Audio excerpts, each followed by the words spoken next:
Alors dans cette vidéo, je vais vous montrer différentes petites astuces pour essayer de desserrer des boulons et des écrous qui sont difficiles à défaire.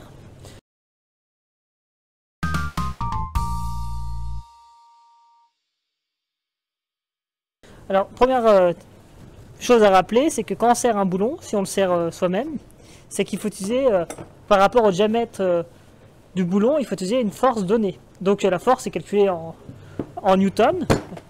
Donc pour serrer, on va utiliser une clé dynamométrique. Alors c'est une clé où ici nous pouvons régler la force, le couple de serrage en newton. Donc on lit le manuel, c'est assez simple de s'en servir. Donc on s'en sert que pour serrer, pas pour desserrer, parce que ça peut l'abîmer à la longue. Donc on règle, une fois qu'on a choisi son couple donné, on va serrer.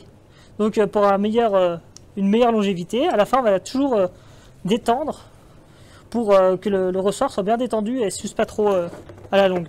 Donc ici on peut utiliser des douilles de taille 1,5 et il y a aussi un adaptateur pour mettre des douilles plus petites, des 3/4. Aussi une petite rallonge pour les endroits un peu plus inaccessibles, pour les voitures par exemple. Donc comment ça fonctionne? Alors moi j'ai toujours avec,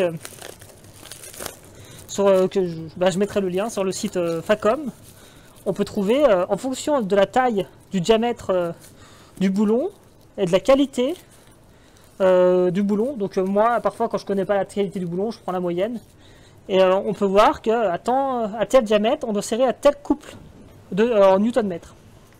Donc c'est très important, notamment car si on serre trop fortement, c'est sûr qu'à la longue, ça sera difficile de desserrer.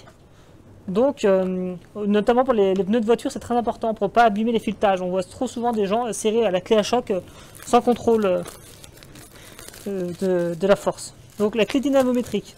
Pour un bon serrage, il faut déjà un bon serrage.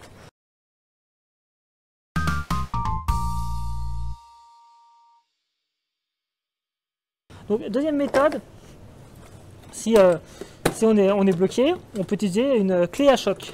Alors là je vais vous montrer la clé à choc. Bon, elle se met sur un compresseur d'air. Bon, maintenant il existe des clés à choc électriques. Donc c'est très efficace, ça sert très fortement.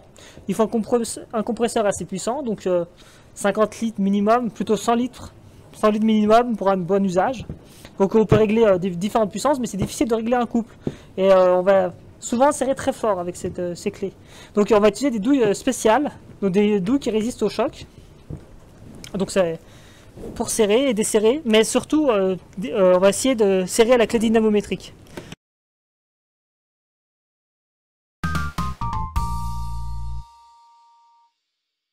Donc une astuce, si le boulot est coincé,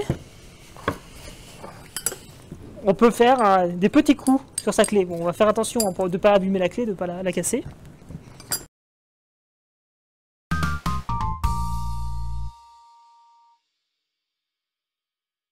Une autre astuce que j'utilise, c'est l'astuce du levier. Car on va utiliser un procédé mécanique, c'est que plus le levier sera long, plus la force exercée pourra être réduite pour obtenir un couple donné. Donc par exemple, moi je garde toujours un tube de 70-80 cm, que lorsque j'ai du mal à desserrer quelque chose, je le mets dans la clé dedans, et je peux serrer et desserrer. Et ça, je vous garantis que c'est très efficace.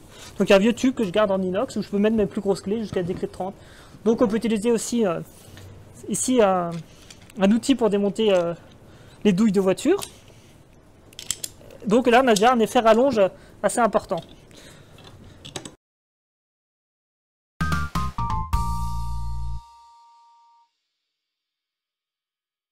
Alors, si vraiment on a du mal et qu'on peut rien faire, j'ai deux outils qui sont très intéressants. C'est des casse-écrous, des coupes-écrous.